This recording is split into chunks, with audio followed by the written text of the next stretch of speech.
ओमकार समायरा के चेहरे की ओर अपना चेहरा बढ़ा रहा था कि समायरा झट से अपनी आंखों को बंद कर लेती है कि तभी उसके कानों में ओमकार की हंसी की आवाज़ पड़ती है और समायरा अपनी आंखें खोल उसकी तरफ देखती है जो कि बेड की एक ओर हंस हंस कर लोटपोट हो रहा था। उसे खुद पर यूं हंसता देख समायरा पास में पड़ा तकिया उठाती है और उससे ओमकार को मारने लग जाती है, पर उसके मारने से ओमकार को कोई खास फर्क नहीं पड़ रहा था। और वहीं समायरा जब उसे मारते मारते थक जाती है तो तकिया एक और फेंक देती है और खुद भी खुद पर हंस देती है। और फिर उसे ध्यान जाता है ओमकार की तरफ जो कि काफ़ी खुश था और उसे खुश देख सुमायरा शुक्र मनाती है कि वो पहले वाली बात भूल गया था। कुछ देर बाद वो दोनों बेड की एक एक ओर लेट जाते हैं और अपनी आदत अनुसार सुमायरा बिल्कुल सीधे सीधे लेट सो रही थी और वहीं ओमकार को अकेले सोने की आदत होने के कारण उसका हाथ सुमायरा के ऊपर टिक जाता था और उसके ऐसा करने से सुमायरा की नींद बार बार खुल जाती थी। समायरा उसका हाथ पकड़ खुद पर से उसे दूर हटाती है पर ओमकार कुछ ही पलों में वापस से उस पर अपना हाथ रख देता है। ओमकार के बार बार ऐसा करने से समायरा तंग आ चुकी थी तो इस बार वो खुद पर से उसका हाथ नहीं हटाती और उसे पकड़कर सुकून की नींद सो जाती है। समायरा और ओमकार सुबह उठकर तैयार हो चुके थे और आज का दिन और सिंह मैंशन में रहने के बाद अगले दिन वो वापस रॉय मैंशन के लिए निकलने वाले थे।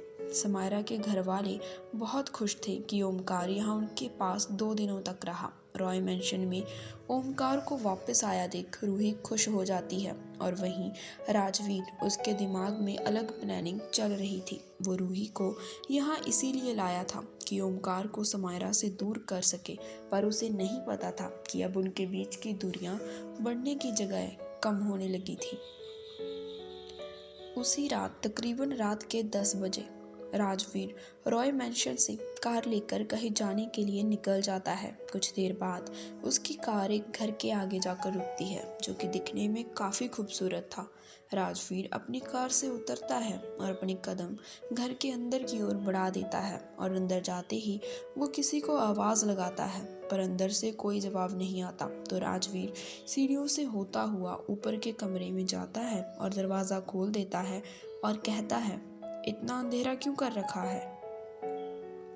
अभी भी कोई उसे जवाब नहीं देता तो वो स्विच बोर्ड की ओर जाता है और कमरे की सारी लाइट्स जला देता है और सामने की ओर देखते हुए कहता है, अब आगे का क्या सोचा है?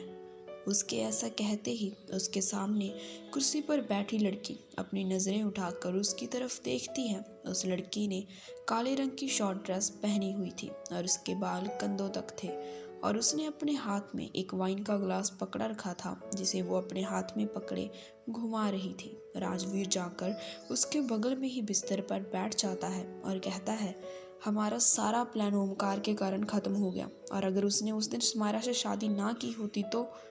राजवीर ये कहते कहते चुप हो जाता है और फिर आगे कहता है, हमें कुछ और सोचना होगा क्योंकि उनकी प्रॉपर्टी लेने से कुछ नहीं होने वाला और वैसे भी हम एक बार ऐसा कर चुके हैं, अगर फिर से यही करेंगे तो इस बार भी ओमकार बीच में ज़रूर आएगा। आखिर अब तो उसका उस लड़की से रिश्ता भी है। राजवीर की कई बातें वो लड़की गौर से सुन रही थी पर उसने अब तक अपने मुंह से एक लफ्ज़ तक नहीं कहा था और उसे कुछ ना कहता देख राजवीर थोड़ा चिढ़कर कहता है, तुम अब तक चुप क्यों हो मोना? मोना अपने वाइन के गिलास से एक घूंट भरती है और कहती है, मौत। मोना के मुंह से ये शब्द सुन राजवीर चौंक कर उसे देखता है और कहता है, क्या मतलब है तुम्हारा? मैं कुछ समझा नहीं। मोना अपने हाथ में पकड़ा गिलास ज़मीन पर गिरा देती है और फिर अपनी जगह से खड़े होते हुए गिलास के टुकड़ों पर अपनी हील रखते हुए आगे बढ़ जाती है और कहती है, मौत, सही सुना आपने, और अब यही होगा जिससे हम वो कर पाएंगे जो हम करना चाहते हैं। राजवीर उलझन भरे लहजे में पूछता है, पर किसकी मौत? मोना के चेहरे पर तिरछी मुस्कान आ जाती है और वो राजवीर की ओर देखते हुए कहती है, आपके प्यारे चहेते बेटे ओमकार की मौत। क्या? राजवीर ये कहते हुए अपनी जगह से खड़ा हो जाता है और उसे यूं चौंकता देख मोना कहती है, क्या हुआ? इसमें इतना हैरान होने वाली कौन सी बात है? आखिर वो भी तो हमारे मोहरों में से एक ही है ना। राजवीर किसी सोच में पड़ जाता है और उसे कुछ सोचता देख मोना उसके पास आती है और कहती है, कहीं आप अपने उस नाम के बेटे से प्यार तो नहीं कर रहे ना माय डियर डैड?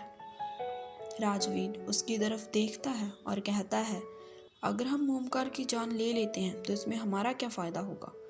मोना उसे देख मुस्कुरा देती है और कहती है, डैड आप भी ना कितने भोले हो। अगर ओमकार को चोट लगेगी तो उसका असर उसकी बीवी समायरा सिंह पर तो होगा ही, और जब समायरा को दर्द होगा तो सिंह परिवार को तो खुद ब खुद तकलीफ होगी। राजवीर व्यंग से मुस्कुरा देता है और कहता है, शायद आप भूल रही हैं मोना कि उन दोनों ने सिर्फ कॉन्ट्रैक्ट मैरिज की है और 6 महीने बाद वो लोग वैसे भी अलग होने वाले हैं, तो ऐसे में समायरा को क्या ही तकलीफ होगी। मोना राजवीर को देखते हुए कहती है, डैड अगर कोई किसी से प्यार करने लग जाए वो भी बेहिसाब, तो तकलीफ क्या उसके जाने से ज़िंदगी बोझ बन जाती है और हमें वही प्यार जगाना है।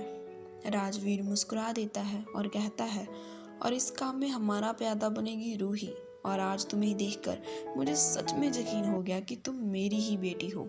मोना मुस्कुरा देती है और राजवीर के गले से लग जाती है। कुछ देर बाद मोना के साथ समय बिताने के बाद राजवीर वहाँ से चला जाता है। वहीं दूसरी तरफ ओमकार और समायरा के कमरे में ओमकार उन्हीं तस्वीरों को हाथ में लिए बैठा था, और जब समायरा कमरे में आती है तो वो उन तस्वीरों को उसकी तरफ बढ़ाते हुए कहता है, तुम यही देखना चाहती थी ना?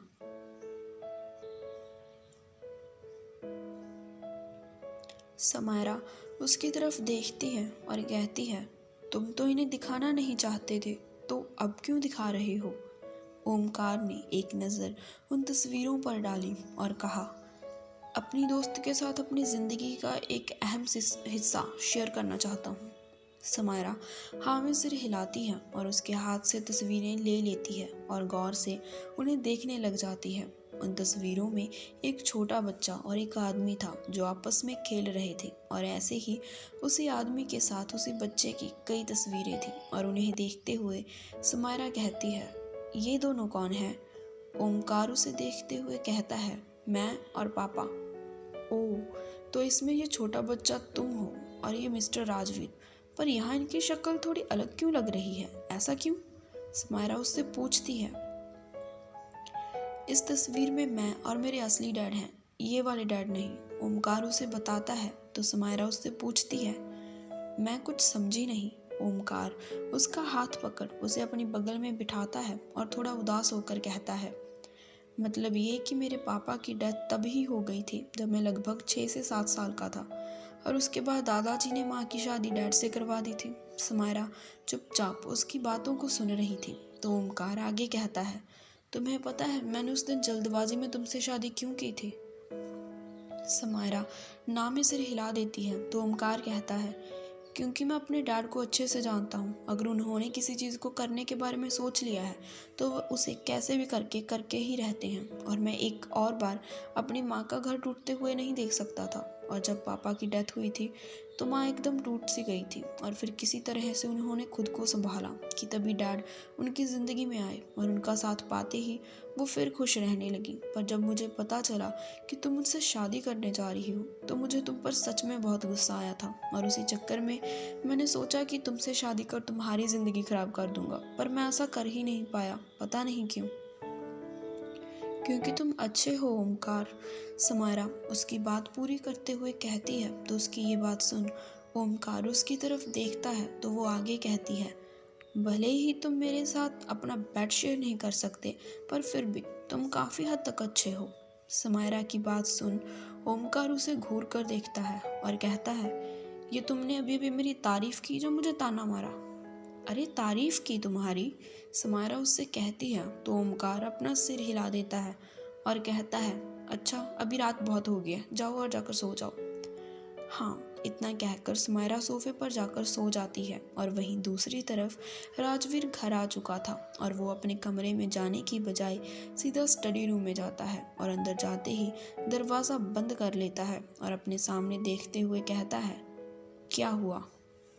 उसके इतना कहते ही वहाँ मौजूद रूही हल्के गुस्से में कहती है, आपने कहा था कि आप ओमकार को पाने में मेरी मदद करेंगे, पर आप कुछ भी नहीं कर रहे हैं। राजवीर उसे समझाते हुए कहता है, देखो रूही, मेरा काम था तुम्हें इस घर में लेकर आना, और आगे क्या करना है क्या नहीं ये तुम्हें खुद सोचना होगा।